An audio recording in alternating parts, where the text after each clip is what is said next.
No início do evento tinha menos pessoas, então é interessante até replicar esse comentário para complementar junto com a minha palestra, que é o seguinte: de início, quando eu conheci Caprica, as minhas impressões e a minha experiência com a série foram as piores possíveis, porque eu estava num luto, né, de Battlestar Galactica. Na época eu acompanhava pela internet, eu estava num luto de Battlestar Galactica, e Caprica ela foi lançada praticamente quase que depois assim de Battlestar Galactica. Então, de início eu tinha assistido a série, eu não tinha gostado da série, não tinha encontrado nada de interessante, porque eu ficava buscando coisas de Battlestar Galactica nela. Não que ela não tenha, mas o foco da série é um pouco diferente, a pegada da série é um pouco diferente, e é o que a gente estava discutindo no início do evento.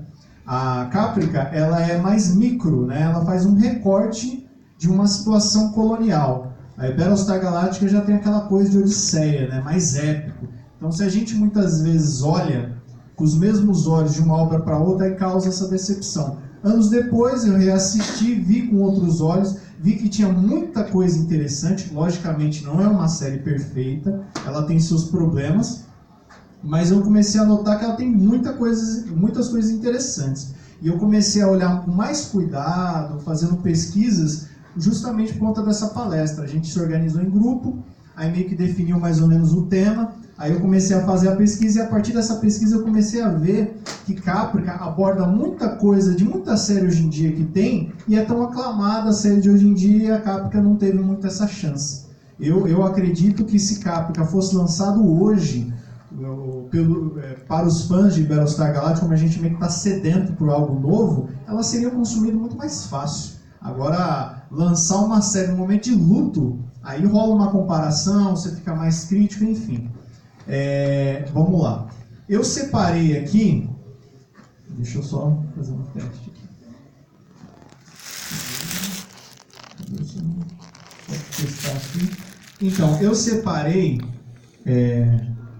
esse tema, que eu fui ver o quanto a ficção de Caprica se assemelha com a nossa realidade, tá?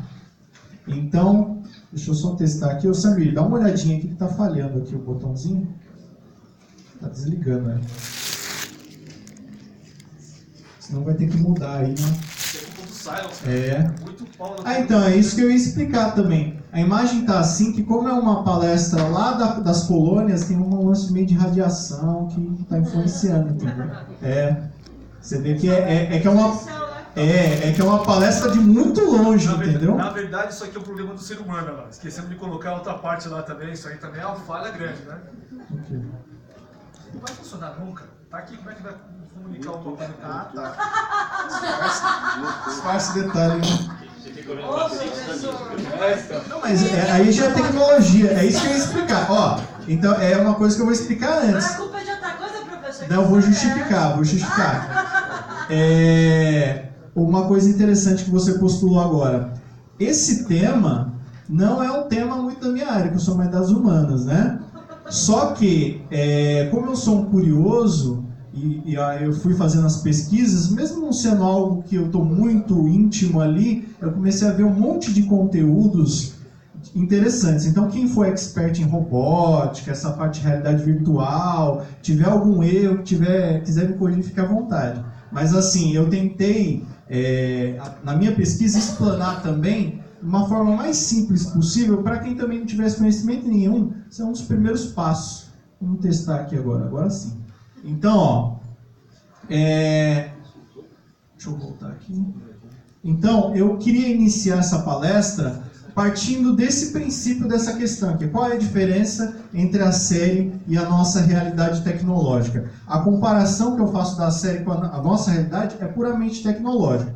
Então, no decorrer da palestra, ou para quem viu a série, vai notar que a tecnologia mostrada em Caprica não é tão distante assim da nossa tecnologia.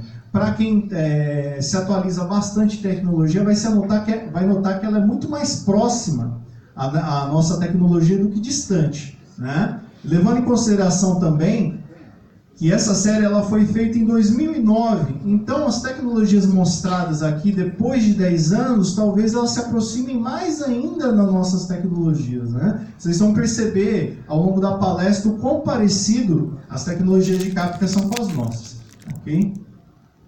Então, assim, só voltando agora que eu lembrei de um ponto, então, eu tentei não só fazer essa comparação, como também tentar entender qual que é o objetivo de Caprica, então? Quando ela pega essas tecnologias, o que ela quer dizer com essas tecnologias? Ela só quer comparar, ela só quer colocar ali, ó, uma tecnologia de realidade aumentada. Olha que bonito, olha como é parecido.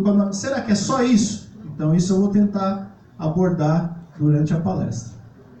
O primeiro tema que eu vou colocar aqui é o tema de realidade virtual. Então, vou tentar explicar, do meu entendimento, de maneira mais simples possível, a realidade virtual. Vamos imaginar que a gente usa muito, hoje em dia, a gente usa muito o termo imersão, né? Jogos com imersão, dinâmicas com imersão e assim por diante. Mas se a gente for ver a origem da palavra imersão, ela está muito atrelada à questão do líquido, né? Quando você imerge num líquido, você mergulha. Então vamos imaginar assim, que essa realidade virtual é como se fosse um líquido, certo? Aí, a partir do momento que você entra nesse ambiente virtual, você não entra pela metade, né? Você entra completamente. A realidade virtual ela quer fazer você acreditar que você está num ambiente, uma realidade mesmo. Então, o mergulho é completo. Diferentemente, não sei quem conhece aqui realidade aumentada, por exemplo, o Pokémon GO, ele é um exemplo de realidade aumentada, porque ele pega realidades físicas e mescla com realidades virtuais. Se a gente for fazer aquela metáfora com a imersão, seria um mergulho incompleto, né? Você dá uma mergulhadinha, volta a uma interação ali. Aqui não, já é uma imersão total. Então, partindo desse princípio, como que funciona a realidade virtual de Caprica? Para quem não conhece o nome desse aparelho, o nome dele é HoloBand, né? Então ele vai servir como instrumento de acesso do usuário para essa realidade. A partir desse instrumento, que o usuário vai conseguir acessar essa realidade. Tá? Só que o que é interessante de dizer também, uma curiosidade que é da série, foi o Daniel Grandstone, pai dessa menina aqui da foto que criou, né, a tecnologia. Só que o foco da série não é na criação necessariamente, como se fala em realidade virtual, lógico. Não é necessariamente na criação dessa realidade virtual, e sim o que os usuários começaram a fazer com ela, né? E o que aconteceu? Na foto da direita, a gente vê o que eles chamam de New Caprica, né? Que foi uma realidade que tinha a realidade virtual, e os usuários, os hackers, eles meio que hackearam, fizeram uma realidade paralela. Eu sei que é meio confuso, mas é assim, eles pegaram uma realidade, pegaram a realidade virtual, hackearam, criaram uma outra paralela. E aí eles começaram a fazer uma série de coisas, como não era a realidade oficial, então a liberdade, né, por assim dizer, era maior. Então eles começaram a fazer uma série de coisas que numa sociedade comum não seria tolerável. Aí eu tentei fazer meio que um recorte, né, pelo menos das citações que eles colocam. É citado que as salas, né, de sexo grupal, é citado que nessa realidade mais alternativa, mais ilegal, você pode simplesmente entrar na realidade e disputar a luta até a morte com qualquer um que você quiser. E no último exemplo, também sacrifício humano, né? Então a gente tem diversos exemplos que levam o ser humano a alimentar pulsões que numa sociedade como ele seria preso, né? Ele seria penalizado. Então a gente tem aqui a série denunciando em que usuários usam um determinado meio, uma determinada tecnologia, e eles usufruem dela de qualquer forma, e eles não sentem nenhum tipo de consequência, certo? Então, o interessante dessa crítica que a série começa a fazer, que logo no seu episódio 4, que é justamente esse que está na tela, Rains of Waterfall, que é rédeas para a correnteza, que há justamente essa crítica. Então você vê como a série ela tem plenamente consciência do material que ela está tratando, né? Então, ó, vamos lá. Eu fiz um recorte do episódio, que é justamente o momento, esse é o Daniel Grandstone, né? É justamente o momento que ele quer melhorar a imagem dele, das indústrias dele para o público, então ele vai meio que fazer essa média num programa de televisão, só que na verdade dá mais errado do que certo, né? E há um momento em que esse apresentador, esse diálogo é do apresentador, esse apresentador faz justamente esse questionamento, essa crítica que eu estou falando para vocês. Então vou dar uma lidinha aqui, ó. Ele fala: eu vejo um monte de jovens crescendo no mundo virtual neste momento e aprendendo que não existem consequências. Olha só que interessante, né? Então ele está falando que existe esse mundo paralelo de View World e é atraído sumariamente pelos jovens, e os jovens estão fazendo uma série de coisas e não estão vendo consequências. De que forma o inconsciente dessas pessoas estão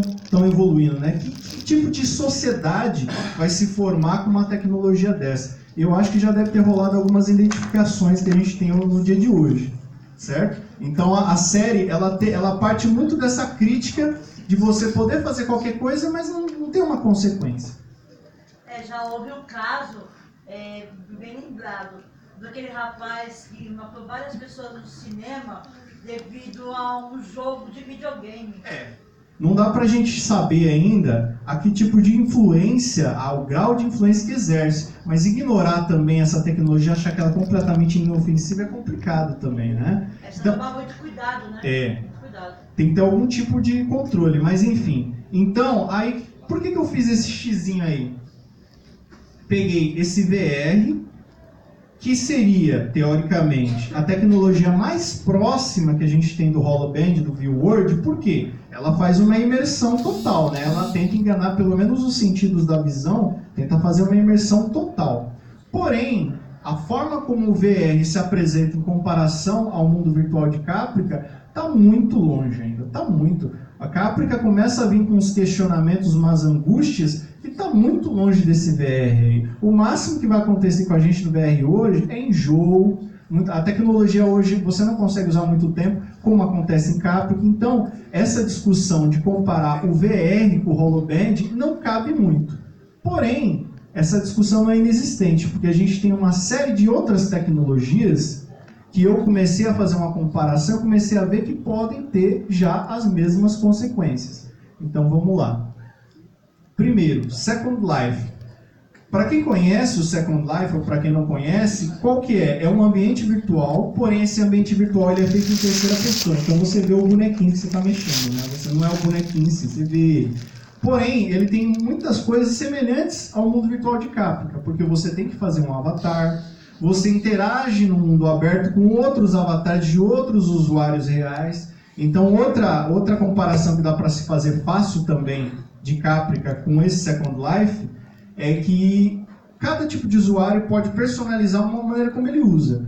Tem usuários que usam para conhecer novas pessoas, tem usuários que usam para jogar, tem usuários, inclusive, que acabam disseminando coisas raciais, né? Acabam sendo racistas ali, e é uma coisa que a gente não tem muito controle. A gente não pode controlar muito, né? E quando estava...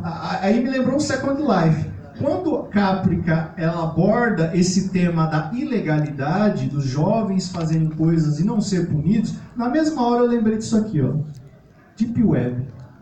Na mesma hora eu falei, cara, olha só que legal, a gente já tem uma versão, a gente já tem uma Caprica, né? Que é uma versão hackeada, que podem fazer muitas coisas, não são incriminados, porque quantos crimes estão se fazendo hoje na Deep Web e não está acontecendo nada, então é uma coisa que a gente não está controlando, certo? Porém, não satisfeito, eu pensei, tá, mas Second Life e Deep Web não é uma coisa popular, porque o que se apresenta em Caprica, que a realidade virtual é uma coisa conhecida por todos usam, é bem atraída pelos jovens, mas é uma coisa bem popular. Daí eu pensei, olha só que interessante, outra realidade virtual, não é bem uma realidade virtual, mas pode funcionar como uma.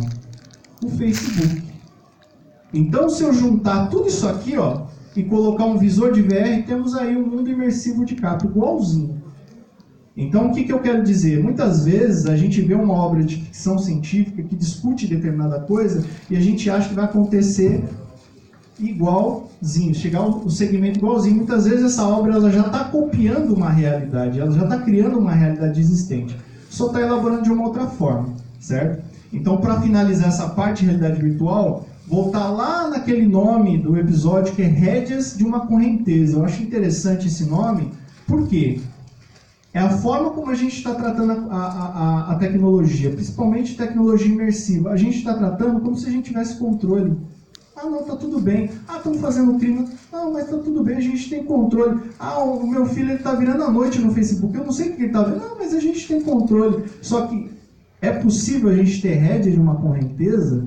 Então, acho que é uma crítica interessante que o ambiente virtual a gente não tem controle. De que forma, então, a gente pode ter um novo olhar para esse ambiente virtual? De que forma crítica a gente pode meio que sobreviver, viver de uma maneira saudável?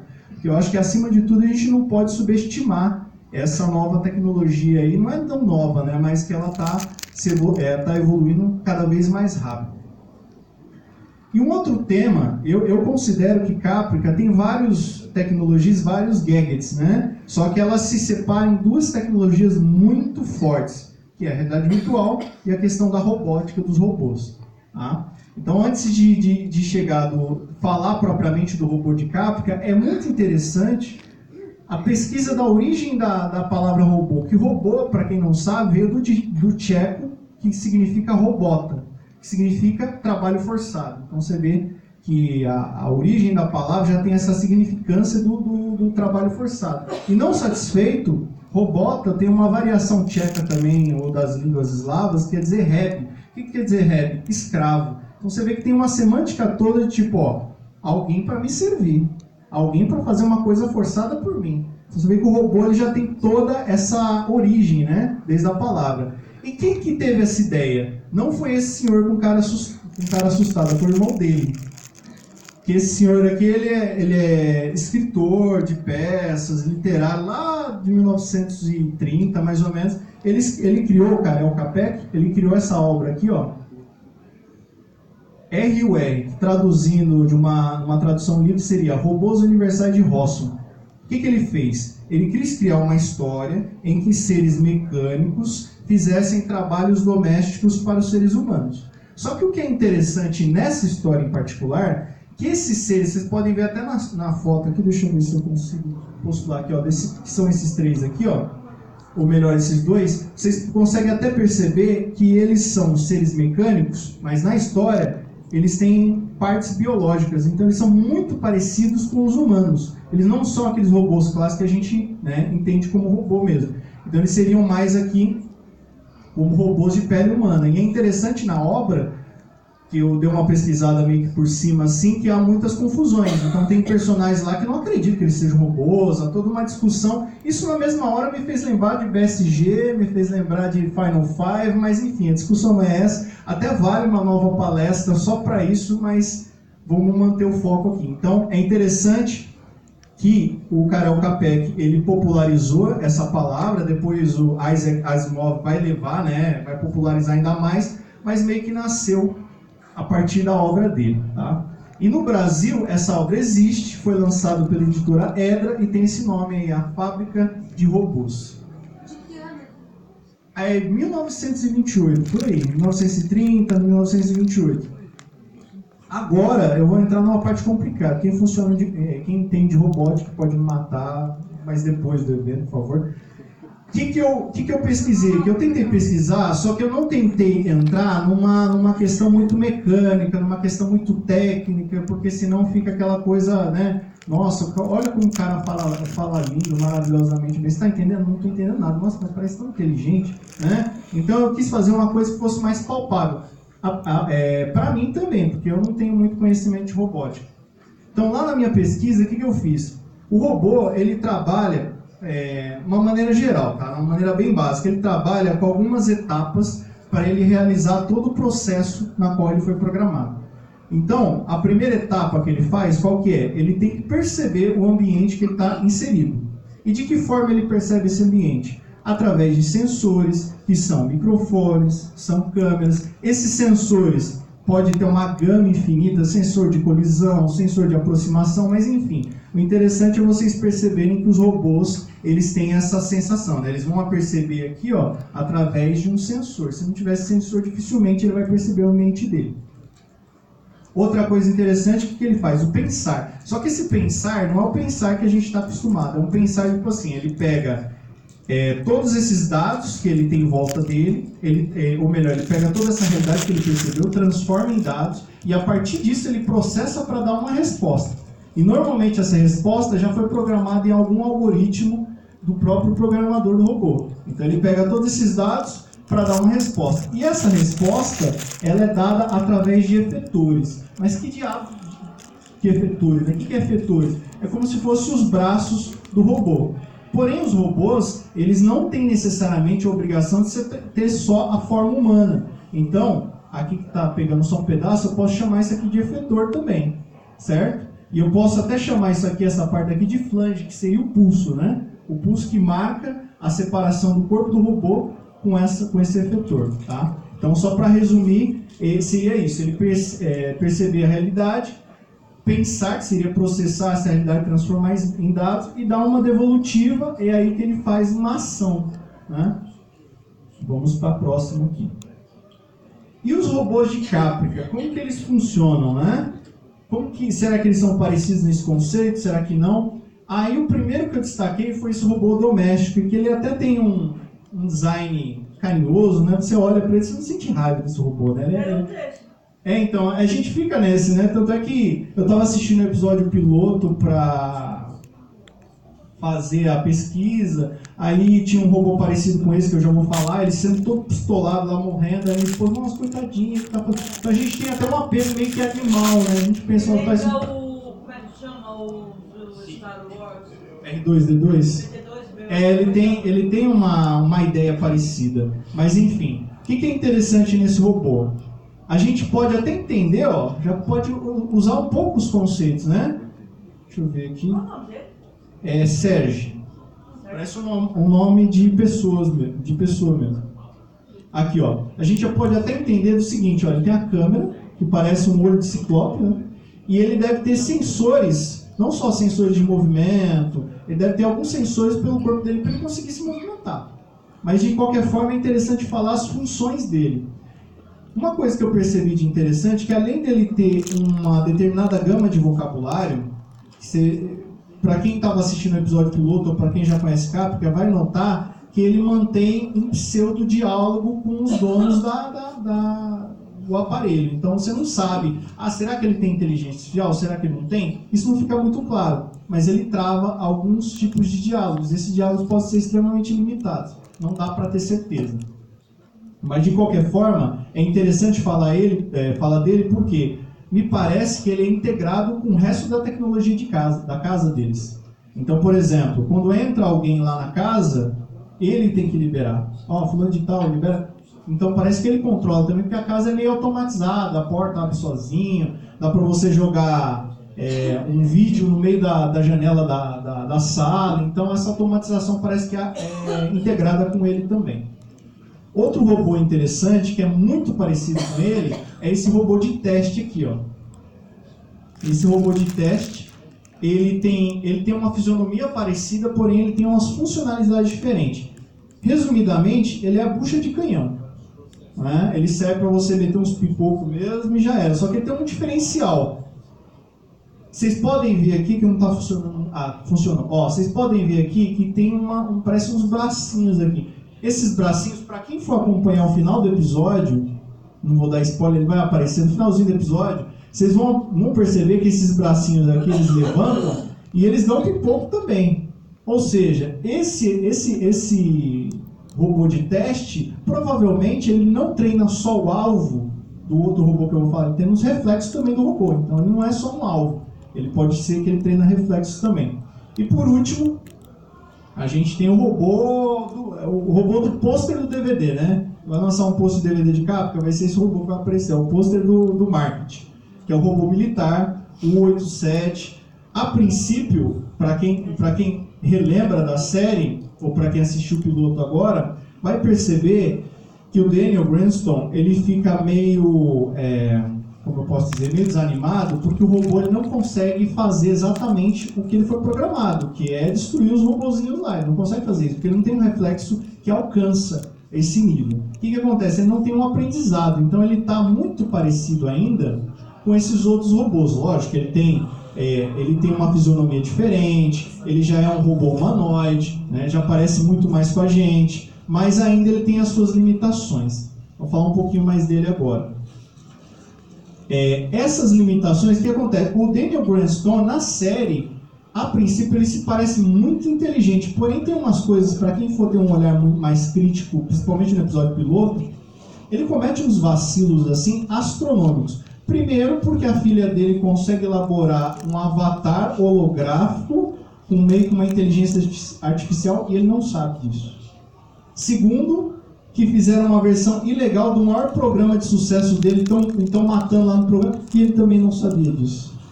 Né? E terceiro, que esse MCP, que era basicamente a cereja do bolo que faltava para esse robô funcionar, ele também não estava manjando de fazer. Então, assim, não estou querendo dizer que ele é burro, mas talvez ele não é tão inteligente quanto a gente percebe, ou talvez ele estava sendo consumido por arrogância, por egoísmo, mas enfim.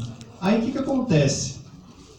Ele consegue esse processador metacognitivo aqui. Não vou falar a forma como ele consegue, porque quem não conhece e vai assistir a segunda parte vai saber direitinho. Ele consegue esse processador metacognitivo, que é basicamente como se fosse um cérebro que faltava pro robô, né? Esse processador metacognitivo aí ele vai funcionar dessa forma mesmo. Ele vai aprender. Conforme ele for fazendo a mesma ação, ele vai aprender com essa ação. Porém, o Daniel Greenstone, ele é meio ganancioso, então vocês vão notar, acho que para quem já assistiu agora ou depois, lembra, ele não quer fazer só um projeto político, ele quer fazer uma nova raça. Ele já tem isso na cabeça, então para quem assistiu o finalzinho do episódio aqui, quando ele rouba os dados do avatar holográfico da Zoe Greenstone, ele já está com esse plano. Quando ele tenta convencer, vocês vão ver mais pra frente, tenta convencer lá o Joseph Adama, olha, imagina se a gente puder trazer gente morta para a sociedade. Então você já vê que é uma coisa de dentro da cabeça dele. Então eu fiquei questionando há muito tempo por que ele coloca, já que o MCP já seria suficiente, por que ele coloca o avatar holográfico da Zoe Greenstone junto também? Por quê? Porque ele não quer fazer só um soldado militar, ele quer fazer outras coisas, ele quer fazer é como se fosse um novo ser humano, né? Só que robótico. Por isso que ele faz isso. Outra coisa interessante de falar também, que é uma curiosidade que eu sempre tive, ninguém meio que soube me responder, que é o seguinte, em Caprica, no finalzinho do episódio, vocês vão ver lá, que o Daniel Greenstone, todo pimpão, já todo feliz, né, que deu certo no projeto, aí ele sente o cara mais inteligente do mundo, o Jobs da vida, né? Aí o que ele fala? Qual que é o nome desse robô? Ele fala Cybernetic Lifeform Node. É a Cylon. Só que aí tem um problema. Eu não entendi. Eu falei, nossa, legal, né? A gente tem o SY, a gente tem o L, a gente tem o N. Mas de onde surge esse O, né? De onde que surge esse O? Aí, nas minhas pesquisas, o que eu fui vendo? Que Cylon, obviamente, é uma sigla, é uma abreviação. Porém, eu não sei se isso é exclusivo da robótica, tá? Mas nas siglas, nas abreviações, a gente tem os acrônimos. E os acrônimos, a gente tem vários tipos de acrônimos diferentes. A gente tem um acrônimo chamado acrônimo silábico. O que é esse acrônimo silábico? Ele tem que formar um som. Ele não pode simplesmente pegar as primeiras letras e empilhar tudo e tá aí, ó, Cylon. Não, ele quer formar um som. Por isso que ele pega, talvez, provavelmente, esse O aqui que tá falhando, né? Esse O aqui, ó. Então, provavelmente ele pega esse O propositalmente só para formar uma sílaba, para ficar audível. Então, Cylon é para ficar audível. Mais para frente vocês vão entender esse acrônimo silábico. Mas aí é só mais por curiosidade mesmo. Tá? Agora, os robôs militares. Tem muitos robôs militares, não tem só esses, obviamente. Mas eu quis pegar um que fosse de uma gama um pouquinho diferente da outra, e que representasse um pouco do que a gente tem hoje de robô militar. Tá? Então, a gente tem o Spot, famoso robôcão aí da Boston Dynamics. Eu acredito que quase todo mundo aqui, se não todo mundo já viu esse robô, que ele é assustador, né? Porque ele se parece com um cachorro, só que ele não tem a cabeça do cachorro, né? Então, ele parece um ser sem cabeça andando, então... Mas parece um grilo. Né? O outro robô aqui, ó, você vê que ele já tem uma forma de tanque. Agora o outro robô que Beer é quase que redundante, né? Beer e a cabecinha do urso ali. Mas enfim, esse robô Spot, que é o robôcão, qual que é a função dele? Para que ele serve? Né? Ele não vai servir para você ficar jogando o negócio ali correndo atrás. Não, não é para isso. Ele tem uma função militar, o que ele vai ser? Ele vai ser um robô de reconhecimento. Então, se estiver num ambiente de guerra, os caras não querem tomar pipoco ali só de besta, né? Ele vai jogar o robô lá na frente, logicamente, né? E ele serve como robô de conhecimento. Só porém ele tem uma limitação, ele vai mais ou menos a 500 metros, ele não chega mais que isso. E o interessante também é que ele é controlado remotamente. Através de controle remoto, o cara vai vendo lá, vai fazendo um reconhecimento, só que ele não chega muito mais que 500 metros. Porém, esse outro robô aqui, o Mars, já é também um robô de reconhecimento, é controlado remotamente, mas o alcance dele já é de quilômetros. E o interessante dele, para quem tem uma visão mais bélica da vida, é que se vocês forem notar, ele tem essas metralhadoras aí em cima, ele tem todas umas armas aí em cima, ó, nessa parte daqui, porque ele não é só um robô de conhecimento, ele é um robô de vigilância e ele é também um robô de combate. E você vê que ele se assemelha muito a um tanque. Logicamente que ele não tem o tamanho de um tanque, tá? Ele é como se fosse mais ou menos o tamanho dessa caixa aqui. Porém, ele tem um formato de um tanque, né? Para quem é vidrado em videogame e for jogar as últimas versões do Battlefield, já tem isso aqui já no jogo. Pra você ver como está atualizado o negócio. E por último, a gente tem o robô Bear, que esse é um robô de reconhecimento também, porém, ele também tem a função de resgate. Ele não é um robô de combate, é uma função de resgatar soldados. Você pode ver até aqui na imagem, que é como, simulando um resgate. E ele também é um robô que, por ter essa função de resgate, ele aguenta mais de 200 quilos. Tá?